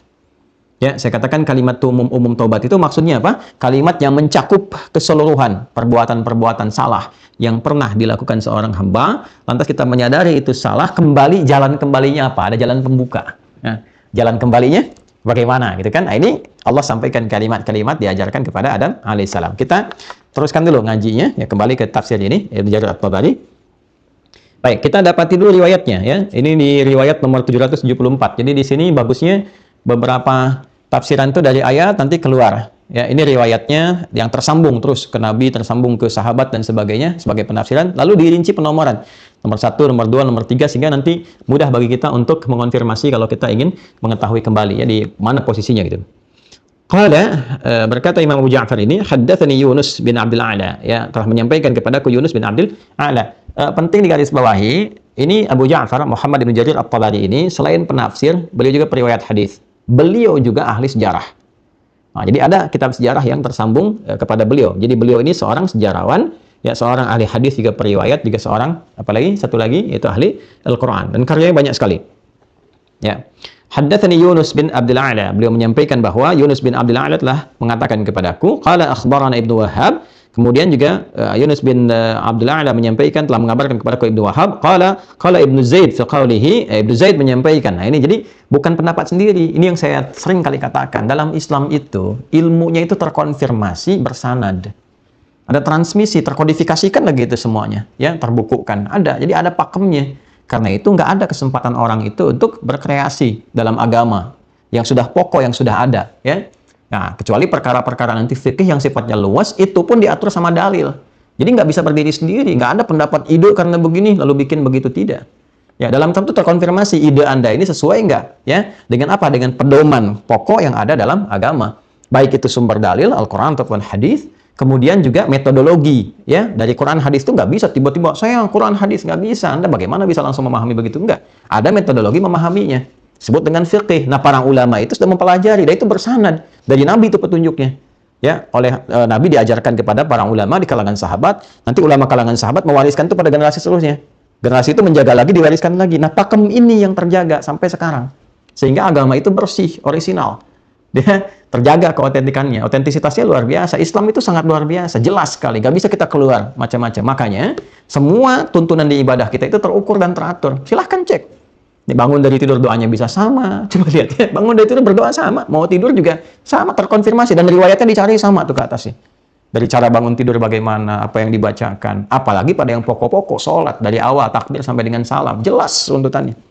Ya, sehingga sulit kita dapati potensi perbedaan. Ya, perbedaan-perbedaan di luar yang ditunjukkan oleh dalil. Ya, kecuali kalau ada dalil menunjukkan boleh, misalnya sujud dengan telapak tangan, boleh dengan lutut. Itu bukan perbedaan namanya, itu keragaman yang sudah ada dalam dalilnya. Di luar ini itu yang bid'ah. Paham ya? Nah, jadi ada ketentuan yang sangat luar biasa. Baik, dari konfirmasi jalur sanad ini mengatakan, qala Ibnu Zaid mengatakan fi qaulihi dalam firman Allah Subhanahu wa taala, "Fatalaqqa Adamu min rabbih kalimatin." Adam menerima, bertalaqqi, mendapati dari Allah Subhanahu wa taala kalimat-kalimat taubat, al-ayat dan seterusnya ayat. Qala, beliau menyampaikan, laqahuma hadhil ayat. Ya, bahwa Allah menyampaikan kepada Adam dan Hawa itu ayat berikut ini. Apa ayatnya? Bismillahirrahmanirrahim. Qala, Adam dan Hawa kemudian memohon ampunan, mohon tobat kepada Allah dengan mengatakan, Rabbana zalamna anfusana wa illam taghfir lana wa tarhamna lanakunanna minal khasirin. Quran surah keberapa? 7 Al-A'raf. Ayat keberapa? 23. Tuh, yang tadi saya tuliskan. Balik. Ya? Masih ingat nggak teman-teman waktu saya tuliskan tadi? Ya kan? Konfirmasi dari Allah kepada Adam alaihissalam dan Hawa alaihissalam di ayat 22. Kenapa kamu lakukan ini padahal sudah saya cegah sebelumnya? Alam anhakuma, ya kan? Antilkuma syajarati. Aku kan sudah cegah engkau dari awal. Jangan dekati itu, aku larang engkau. Kenapa engkau lakukan? Itu konfirmasinya. Lalu karena sadar, ya kan? Sadar salah. Coba ikuti ya, ikuti ini gerak saya nih. Kamera sesuaikan ya supaya teman-teman pemirsa bisa melihat alurnya. Saya tidak merubah apapun ya. Lihat sini, spidolnya tertutup tuh. Ini konfirmasi ayat 22 nih. Lalu muncullah kesadaran, sadar salah fitrahnya. Ini saya tulis 23 dari tadi tuh. Ini. Ya kan? Di 23 ini kemudian mereka bertobat. Ketika sadar ada kesalahan, dibimbing oleh Allah, keluarlah kalimat taubat. Ya, jadi kalau seorang manusia, seorang hamba berbuat salah dan dia menyadari itu, nah, ketika seseorang mengaktifkan, ya kan? Turn on, dia on-kan, dia aktifkan sifat fitrah sadar salahnya, maka Allah pun, ya kan? Ini dengan keadilannya membimbing ia bagaimana cara ia bertobatnya. Terus sudah jalan tuh. Jadi kalau seseorang sadar salah, ingin bertobat, pasti Allah bimbing. Ini yang dimaksud Quran surah ke-29 Al-Ankabut, di ayat terakhir itu. Walladzina jahadu fina lanahdiyannahum subulana. Orang-orang yang sungguh-sungguh, yang serius, pengen kembali kepada kami, berjuang di jalan kami, di situ ada poin amar ma'ruf, ada poin nahi mungkar. Yang nahi mungkarnya dia pengen balik lagi kepada Allah, ingin dekat, ingin memperbaiki. Lanahdiyannahum subulana. Kami akan bimbing dia. Kami tunjukkan jalan. Menemukan guru yang baik, tiba Anda lihat YouTube, kebukanya ceramah, gitu kan? Kebukanya sesuai dengan persoalan Anda, itu solusi. Bukan tiba begitu saja. Ya, itu jawaban dari doa-doa Anda. Pengen kembali dapat petunjuk, ini poinnya. Ya kan? Nah, kalau kita kembalikan ke sini, doanya memang viral. Ya, sudah viral sekali, banyak kita hafal, teman-teman sekalian. Tapi kalau kita hafal dengan runtutan kisahnya, dengan pemahaman yang terukur, rasanya ke jiwa lain. Nah, poinnya adalah ketika seseorang mendapati dirinya berbuat salah, ya kan? Dan dia sadar, maka jalan pembukanya kalimat ini. Rabbana zalamna anfusana. Ya kan? Ya Allah, yang merawat kami, yang tahu tentang kami hamba-hambamu ini, ya Allah. Ya kan? Yang memberikan kami berbagai hal berkecukupan. Kau maha tahu tentang kami, ya Allah. Zalamna anfusana. Tapi di atas semua itu justru kami berbuat salah, menzalimi diri kami. Ya kan? Wa illam taghfir lana wa tarhamna, dan kami sadar kami salah. Nah, ini poinnya. Wa illam taghfir lana wa tarhamna. Ini kalimat kesadaran fitrah itu. Ya, kami sadar salah dan kami menyadari ya Allah kalau Engkau nggak ampuni dan nggak menyayangi kami ya Allah saat ini. Lanakunanna minal khasirin. Kami pasti termasuk orang yang rugi. Ya kan? Nah, ini kesadaran tuh. Jadi ini baru pembuka kesadaran. Ini pun sudah luar biasa.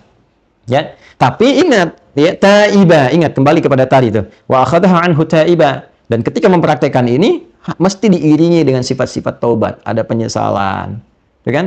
Ya, kemudian ada apa lagi dari penyesalan itu? Kemauan untuk meninggalkan kesalahan itu, kemauan untuk kembali kepada Allah. Sertai dengan itu, sertai dengan penyesalan. Ini baru pembuka nih. Ya. Rabbana zalamna anfusana wa illam taghfir lana wa tarhamna lanakunanna minal khasirin. Itu pembukanya begitu dengan rasa, sampaikan. Rasakan apa sih dosa yang telah diperbuat itu? Apa itu? Kata-kata yang kasarkah, tangan yang pernah melukai orangkah, namimah adu dombakah, provokasikah, menggunjingkah? Rasakan sampai ke jiwa itu ada sentuhan, merasakan satu getaran yang kuat bahwa oh itu salah. Tiba-tiba dikonfirmasi oleh air mata kita mengalir gitu. Nah, disitulah fataba alaihi. Ya, ketika rasa itu sudah hadir dan serius kita sampaikan fataba alaihi innahu huwa tawwabur rahim. Maka turunlah rahmat Allah, diterima taubatnya. Ya, dan Allah jawab innahu pakai inna tuh. Ya, harfu nasbin wa taukidin tansibul isma wa tarfa'ul khabara mabniyun 'ala al-fathi la mahalla lahu min al-i'rabi. Ya, itu pun kalau belajar i'rab itu luar biasa maknanya. Ya. Huruf taukid, huruf penguat, ya. Wa nasbin yang menasabkan. Nasab itu kalau di gramatikal nahwu menjadikan kalimat setelahnya itu ya bisa berharakat fathah atau kasrah kalau jama', gitu kan? Ya, atau diganti ya kalau mudzakkar salim, gitu kan? Nah, cuma di sini kalau kita belajar fikih lughahnya, nasab itu sesuatu yang menancapkan dalam hati dengan kuat, jangan sampai goyah. Nasabar rajul asahu fil ardi, seorang menancapkan tongkat di tanah dengan kuat sehingga enggak goyah. Seakan Allah mengatakan innahu, ya sadarkan pada dirimu, tancapkan dalam hatimu yang paling dalam. Jadi ketika kita melahirkan sifat taubat dengan bahasa hati yang menyentuh kepada jiwa kita itu, maka Allah pun membalas dengan jawaban yang menusuk kepada jiwa langsung. Tancapkan pada jiwamu. Ya, kuatkan, jangan pernah ragu. Ya, aku menerima taubatmu. Innahu huwat tawwabur rahim. Sungguh Allah itu Maha mengampuni, Maha menerima taubatmu itu. Kalau engkau serius, Allah Maha mengampuni dan Allah akan menyayangi engkau. Ya, ayo yang pernah berbuat maksiat, ya. Sekali lagi teman-teman yang mungkin ceramah ini boleh jadi akan sampai ke lapas-lapas atau di luar lapas yang mungkin sampai malam ini ada yang pernah berbuat maksiat belum sadar. Lalu ceramah ini, tausiah ini, kalimat disampai kepada kita. Siapa yang berkehendak kalimat disampai kepada Anda? Mustahil tiba-tiba sampai. Kalau Allah nggak berkehendak, ini bagian dari hidayah Allah Subhanahu wa taala. Yakinkan pada jiwa Anda, yakinkan pada jiwa kita. Kita ini manusia, berbuat salah, ya Allah, saya salah. Perhatikan jawaban Allah. Tanamkan pada jiwamu. Yakinkan, jangan ragu. Aku begitu menyayangimu. Kalau engkau sungguh-sungguh ingin menjadi lebih baik lagi, maka bertobatlah dengan benar. Aku terima taubatmu. Aku berikan jalan kasihku untuk merubah dirimu lebih baik dari sebelumnya. Itu gambaran kalimatnya, gambaran maknanya. Begitu dalam, teman-teman. Ya, dan kalau kita ngaji lebih dalam lagi, nanti kita akan temukan detil dari kesalahan yang diperbuat. Kita bisa dapati itu. Misal, ini ke tingkat yang tertinggi ya, dari 7 dosa itu sabul mubiqat, 7 yang membinasakan itu. Misal, ada di antara urutannya itu pembunuhan misalnya. Orang pernah membunuh nih, terus pengen tobat. Ada nggak ayat khusus spesifik yang membimbing dia? Ini kan baru pembuka. Rabbana zalamna itu kan pembuka. Ya kan? Ada nggak ayat misalnya yang khusus membimbing dosa pernah berbuat salah dengan menghilangkan nyawa orang lain, ya kan? Ya, dalam tanda petik terjadi peristiwa itu. Nah, tobatnya bagaimana? Ada ayatnya lagi khusus. Ya, misal Quran surah Al-Qasas tuh. Qasas itu surah 28 ya. Coba cek di ayat ke-16. Qasas 16. Ya. Inni zalamtu nafsi faghfir li faghfaralah. Gitu kan? Coba Quran surah ke-28 ayat ke-16. Ini kisahnya Nabi Musa alaihissalam. Ayat ke-16. Nah, ini dia ada ya, paling kanan nih teman-teman sekalian. Betul, Quran surah Al-Qasas di halaman 387 di mushaf Anda ya. Coba lihat. Qala rabbi inni zalamtu nafsi faghfir li faghfara lah. Kan? Innahu huwal ghafurur rahim. Ini ayat khusus ya. Ini saya jasahkan ya teman-teman yang ingin bertobat, yang kadar Allah pernah salah berbuat ya, berbuat sesuatu yang dosanya cukup besar ya. Dosa, hati-hati ya, pembunuhan itu hati-hati kok kayak sekarang jadi berita gampangan. Allahu akbar, ya Allah berikan hidayah itu ya. Hati-hati ya, membunuh apalagi pembunuhan berencana itu dahsyat sekali ancamannya. Pasal ancamannya itu di Quran tuh dahsyat sekali. Ya, 5 terancam dia. Ya, wa may yaqtul mu'minan muta'ammida, orang yang sengaja merencanakan pembunuhan, apalagi korbannya orang beriman, fajazaohu jahannam. yang terancam. Tuh pasalnya itu jelas, terancam dengan jahanam, khalidan fiha, kekal di dalamnya. Wa ghadiballahu alaihi, Allah murka kepadanya. Wa la'anahu, dilaknat ia. Wa 'adda lahu 'adzaban 'azima, dan dijanjikan siksa berlipat. Masuk jahanam saja siksaannya sudah siksa tertinggi, ini berlipat di dalamnya. Nggak main-main ini. Dan pasti akan meninggal, ya. Pasti akan meninggal, hati-hati. Nah, kalau dia nggak tobat sebelum wafat tuh pasal ancamannya kuat, berbahaya sekali. Ya. Nah, ini bagaimana cara taubatnya? Maka dikisahkanlah kemudian kisahnya Musa alaihissalam yang melerai dua orang yang bertikai itu. Ya, ketika dilerai kok yang kaumnya masih ngeyel, ya. Ngeyel, membantah dan menghardik sebagainya. Nabi Musa itu tampar untuk menyadarkan. Kadar Allah, kekuatan Musa kan luar biasa. Tampar meninggal. Ya. Allah bisa saja mengarahkan Musa. Musa nggak usah tampar, begini begitu selesai kan? Ya, tapi di sini ada sesuatu yang indah. Ada hikmah. Apa yang dikerjakan semua nabi itu ada hikmah. Untuk jadi tuntunan ya kepada manusia-manusia biasa, orang-orang setelahnya untuk bisa mendapatkan petunjuk langsung dari Allah. Oh, ini caranya kembali, caranya pulang. Ya. Dan di sini ada sesuatu yang luar biasa. Ini zikirnya. Ya, Anda bisa bacakan dari sini, Rabbi inni zalamtu nafsi faghfirli. Ini sampai sini. Rabbi inni zalamtu nafsi faghfirli. Ya Allah, aku berbuat salah. Yang seharusnya nggak aku lakukan itu kan, tapi terjadi. Maka mohon ya Allah ampuni aku. Ya, jadi sampai di sini nih. Ya, apalagi kalau Anda bermohon, ya Allah, Engkau yang menciptakan aku, Engkau yang telah mengajarkan segala petunjuk, Engkau yang menunjukkan kepada aku cara untuk bertobat, seperti Engkau pernah memberikan jalan kepada Nabi Musa alaihissalam. Maka mohon ya Allah, curahkan rahmat-Mu kepada aku dengan Quran yang telah Engkau turunkan kepada Nabi Muhammad SAW. Lalu bacakan ini. Ya, qala rabbi inni zalamtu nafsi faghfirli. Maka turun jawaban, faghfaralah, Allah ampuni dia. Ya. Dan indah kalimat penutupnya, innahu huwal ghafurur rahim. Sungguh Allah itu Maha Pengampun atas semua dosa-dosa yang pernah dikerjakan dan penyayang. Jadi bukan cuma mengampuni, menyayangi, itu poinnya. Ya, Anda datang kepada teman, Anda udah salah, dia masih bisa cemberut. Ya udah saya maafin. Allah nggak begitu. Karena laisa kamitslihi syai', nggak ada yang serupa dengan Allah. Apa yang terjadi? Diampuni, disayangi, itu yang mahal. Ya, kita bisa detilkan. Ada dosa yang tobat kalimatnya dari zina. Bisa detilkan satu-satu tuh. Oh, ini yang dosa ini dosa ini. Salah. Kalau paham, makanya kan banyak ulama kita dulu itu saling mereferensikan. Ya, datang ke Kiai A ini, oh taunya si fulan yang bisa bimbing, direferensikan. Mengerti jalurnya. Ya, nggak memaksakan, jadi paham, oh ini ke sini, ini ke sini. Makanya penting ustadz-ustadz itu juga saling bersilaturahim, saling mereferensikan, ngaji ke sini ya, ngaji ke sini. Nah, itu penting sekali. Ya. Nah, yang paling menarik itu nanti selain detil itu ada lagi yang sifatnya untuk dosa-dosa besar, bahkan sudah ya kita bisa katakan meluber lah, sudah berlebihan. Bahasa Qur'annya israf, gitu kan? Israf yang terus berlanjut. Ada zikirnya juga. Ya, jadi kalau misalnya ada ya orang berbuat salah, saya nggak katakan Anda ya, supaya tidak kita memvonis kepada diri. Jadi kita gambarkan umum lah, dan tidak dianggap wajar kesalahan itu. Ada orang berbuat salah, pengen tobat tapi kejadian lagi, tobat kejadian lagi. Itu ada zikirnya juga. Ya, zikirnya di Quran surah 39 Az-Zumar ayat 53 kalau nggak salah. Qul ya ibadiyalladzina asrafu ala anfusihim la taqnatu min rahmatillah. Coba buka Quran surah 39. Saya malam ini sengaja tuh saya bukain mushafnya tuh ngasih contoh gitu kan. Kalau kita interaksi langsung tuh ada keindahan di situ. Ya, betul ya. Quran surah ke-39 ayat 53 coba. Ya, halaman 464 di mushaf. Qul ya ibadiyalladzina asrafu ala anfusihim la taqnatu min rahmatillah. Ya, Muhammad, ini perintah Allah kepada Muhammad SAW. Muhammad SAW katakan, sampaikan, viralkan kepada hamba-hambaku. Ya, dan itu setelah kul pakai ya ibadi. Perhatikan. Allah bisa mengatakan kul li ibadi, bisa katakan kepada hambaku. Tapi kalimatnya tidak begitu karena firman Allah. Kul, katakan Muhammad, ya ibadi. Ya, maka cara menerjemahkannya Nabi Muhammad diminta mengatakan, umatku, nih Allah menyampaikan pesan kepada kalian. Gitu. Apa pesannya? Langsung ya ibadi, kata Allah, yang hamba-hambaku. Ya, siapa hamba-hamba maksud di sini? Alladzina asrafu ala anfusihim. Orang-orang yang pernah berlumur dosa, gitu. Banyak dosa pernah dikerjakan. Atau dia mencoba bertobat, salah lagi.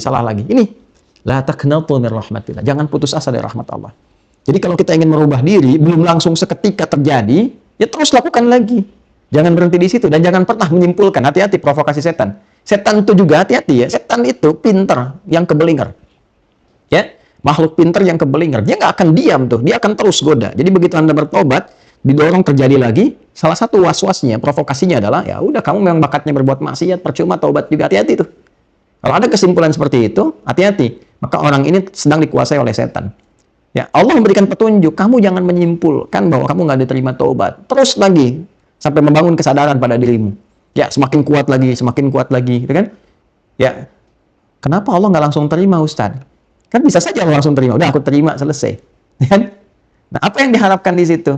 Nanti ada hikmah di dalamnya. Contoh, untuk melatih melunakkan hati supaya lebih lembut.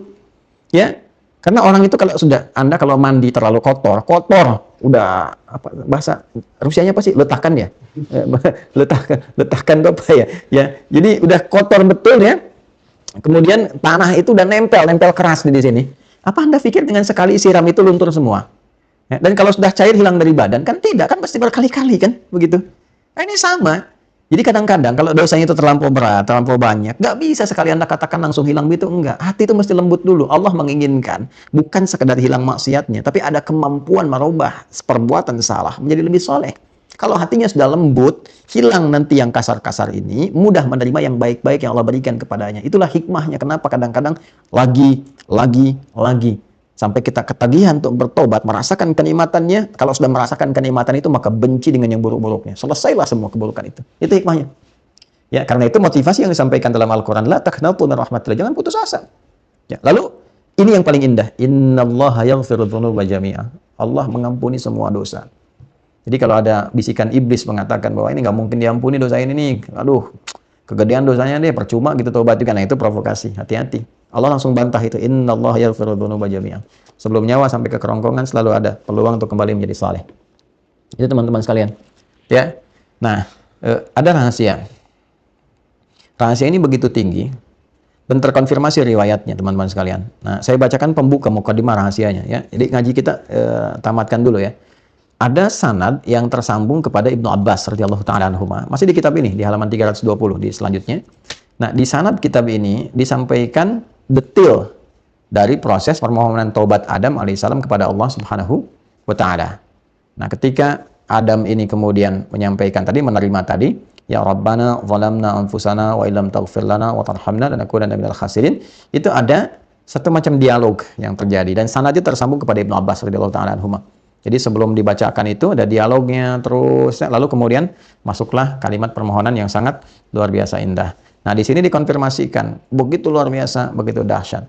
Dan nanti dari situ, Nabi SAW mengajarkan satu kalimat yang indah, yang kalau kita mohonkan dengan benar, itu semua dosa digugurkan oleh Allah Subhanahu Wa Taala. Yang kalau dibacakan, kemudian kita meninggal, itu bukan cuma diterima taubatnya. Kalimat Nabi-nya dakhalal jannah, masuk surga dia dengan kalimat itu. Ya, di hari itu dia berbuat maksiat misalnya, terakumulasi dia sadar, taubat, dia bacakan kalimat itu dengan benar. Itu bukan cuma digugurkan dosanya. Kalau dia benar taubat mengiringi kalimat itu, digugurkan dosanya, kata Nabi dakhalal jannah, masuk surga dia. Nah, bagaimana proses kalimatnya, seperti apa? Itu yang akan kita bahas di pertemuan berikutnya. Jadi, nggak kita bahas dulu malam hari ini ya teman-teman, karena saya mau persiapkan mau ke Padang. Nah, insya Allah teman-teman sekalian, bagi Anda yang berada di Sumatera Barat dan sekitarannya, besok insya Allah kami ada di Padang, tapi saya pulang hari, jadi berangkat, selesai langsung kembali lagi. Nanti ada 2 tempat. Ya, untuk tabligh akbar kami bisa sampaikan. Anda teman-teman cek saja di Instagram sudah kami sampaikan. Silahkan merapat ke lokasi yang dimaksudkan. Baik itu yang tabligh akbarnya di Pemkot Padang juga dengan khutbah Jumat ya. Kalau nggak salah di Masjid Taqwa Muhammadiyah untuk Jumatannya. Ya, dua-duanya terbuka untuk umum. Silahkan bisa kita bersama-sama belajar. Kemudian yang kedua, setelah itu saya langsung kembali dan langsung persiapan untuk ke Bandung. Hari Sabtu kita ada di Bandung ya teman-teman. Yang Tanah Kusir nanti di pekan berikutnya akan ada flyer yang teman-teman bisa ikuti. Ya, kita insya Allah hari Sabtunya di Bandung, nanti akan diupdate esok hari insya Allah flyernya. Silakan teman-teman bisa sesuaikan jam 9 untuk teman-teman dari jam 8 ya ke pagi ke siang itu di Sub Muslimah. Mungkin nanti insya Allah akan disampaikan lebih lanjut informasinya. Dan yang kedua, teman-teman sekalian yang dirahmati Allah Subhanahu wa taala, alhamdulillah saya kemarin baru dari pesantren, ya progresnya cukup baik dan cukup cepat alhamdulillah. Di bulan ini kita agendakan asrama-asrama itu selesai ya sebelum hari kemerdekaan. Jadi tanggal 15 sudah insya Allah selesai untuk asrama. Lalu kita cek opnam, stok opnam, dicek semuanya keseluruhan di 16, 17 juga. Sambil kita upacara di pesantren ya, bersyukuri nikmat Allah, alhamdulillah untuk asrama selesai. Di bulan ini kita rencanakan. Kemudian masjid masih butuh 1 bulan. Ya, ada kesempatan wakaf teman-teman, masih ada juga peluang untuk berwakaf untuk menyempurnakan dan mempercepat pembangunan dan penyelesaiannya. ada beberapa saya kira anggaran yang masih bisa berpeluang untuk menerima wakaf dari teman-teman semua untuk menyempurnakan itu. Saya tidak akan menyampaikan diksi atau memilih kata donasi dan sebagainya, karena ini bukan donasi, ini ibadah. Ya, donasi itu terserah Anda mau bagaimana, mau nyumbang maupun ini bukan sumbangan. Ya, saya tidak minta sumbangan. Saya memfasilitasi Anda ibadah. Karena ini wakaf.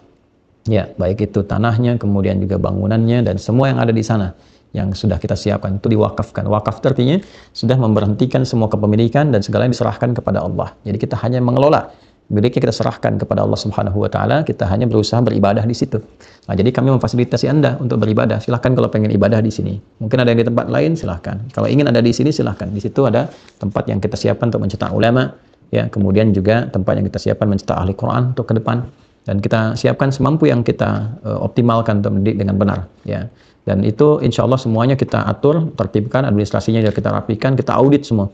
Kita audit keseluruhannya, diaudit juga dari semua dana wakaf yang masuknya, jadinya kemana dan sebagainya. Dan kita buatkan semua terukur, rapi, supaya pertanggungjawabannya dunia akhirat juga menjadi benar sisi Allah Subhanahu wa taala. Dan kita semua pengurus, termasuk saya pun, ya, yang menjadi pembimbing, murabbi, pembina di sana tidak mengambil bagian sedikit pun dari aset-aset termasuk tanah. Saya membeli terpisah untuk kuburan, ya, untuk menemani selama mengasuh di sana, sehingga tidak menggunakan bagian dari wakaf umat yang diwakafkan pada Allah Subhanahu wa taala. Dan beli tanah kubur pun jadi wakaf lagi, karena kuburan kan tanah wakaf, ya, baiknya kan begitu.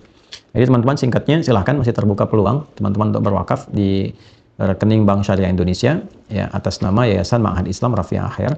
Nomor rekeningnya 111, 3 kali satunya 111, kemudian 4444, 4 kali 4-nya 4444 142, 111 4444, kemudian 142, ya. Insyaallah fokusnya terutama untuk masjid, ya.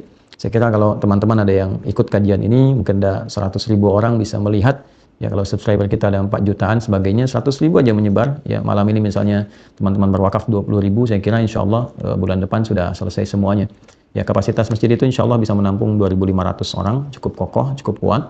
Dan kita rencanakan ke depan bukan hanya santri, nanti ada kelas-kelas yang mira khususnya. Ya, pokoknya kalau udah jadi, September insya Allah mudah-mudahan bisa tuntas yang pokok-pokok, itu Oktober kita udah bisa menata kelas-kelas khusus. Ya kan, saya sering infokan kepada Anda kan, bahwa kita insya Allah akan ada kelas-kelas yang dispesialisasikan, kelas-kelas teman-teman di dunia kesehatan, pebisnis, ibu rumah tangga, nanti ada undangan per pekan. Ya, jadi ada ngaji yang di dalam situ, ada yang saya keluar untuk safari, kita akan atur. Ya, semoga Allah mudahkan semua langkah ini, Allah ridhai, Allah bimbing kita semua untuk jadi lebih baik, dan semua kita semua dirahmati oleh Allah Subhanahu wa taala. Dan kita juga di sini sedang teman-teman menginfokan, merapikan dan mewakafkan ini gedung ini, teman-teman, studio, kemudian gedung Kiai yang kita dulu berusaha untuk dapat bisa beli asetnya, kemudian juga diperbaiki jadi gedung, jadi pusat untuk administrasi dakwah. Ini pun kita wakafkan juga. Alhamdulillah. Ada kendaraan-kendaraan kita wakafkan. Ini alat-alat wakaf juga nih. Ya, ada kamera, ada komputer macam-macam. Saya wakafkan semua. Ya, supaya apa? Supaya ada yang meneruskan kemudian hari. Dan supaya kita tidak bergantung untuk mencari materi, ya. Jangan dikesankan berdakwah untuk mencari materi dunia, tidak. Supaya nggak ada orang rebutan di kemudian hari. Ini wakaf. Silakan kita siapkan kader lagi. Ya, saya juga ingatkan kepada teman-teman yang berkhidmat di Quantum Akhir Institute di semua divisi, ikhlaskan niatnya. Kalau mau cari kerja, silahkan di tempat lain. Kalau mau berkhidmat, silahkan ke sini dan niatkan ibadah pada Allah Subhanahu wa taala. Jadi kita mudah-mudahan Allah ridhai kita semua, Allah sayangi kita semua, dan Allah jadikan apa yang kita lakukan ini sebagai modal kita untuk meringankan insyaallah hisab kita di hadapan Allah Subhanahu wa taala. Terima kasih untuk perhatian di malam hari ini. Semoga Allah rahmati kita semua, dan semoga sekali lagi Allah menyayangi kita dan memberkahi sisa usia hidup kita, ya, untuk beribadah kepada Allah. Allahumma taqabbal minna innaka antas samiul alim, tub alaina innaka antat tawwabur rahim. Rabbana zalamna anfusana wa illam taghfir lana wa tarhamna lanakunanna minal khasirin. Allahumma inna ya Allah ya arhamar rahimin Allahumma inna nastaghfiruka ya Allah min kulli dhunubina faghfir lana dhunubana ya al-ghafir al-ghaffar al-ghafurur rahim. Allahumma inna ya Allah inna ibadak ya Allah khalaqtana wa nahnu ibaduk ya arhamar rahimin faghfir lana dhunubana wa kaffir 'anna sayyi'atina wa tawaffana ma'al abrar. Rabbana atina fid dunya hasanah wa fil akhirati hasanah wa qina adzaban nar. Wa sallallahu ala sayyidina Muhammad wa ala alihi wa sahbihi ajma'in. Wa akhiru da'wana subhanakallahumma wa bihamdika nashhadu an la ilaha illa anta nastaghfiruka wa natubu ilaik. Walhamdulillahi rabbil alamin. Al-Fatihah. أعوذ بالله من الشيطان الرجيم بسم الله الرحمن الرحيم الحمد لله رب العالمين الرحمن الرحيم مالك يوم الدين إياك نعبد وإياك نستعين اهدنا الصراط المستقيم صراط الذين أنعمت عليهم غير المغضوب عليهم ولا الضالين وصلى الله على سيدنا محمد وعلى آله وصحبه أجمعين وآخر دعوانا السلام عليكم ورحمة الله وبركاته.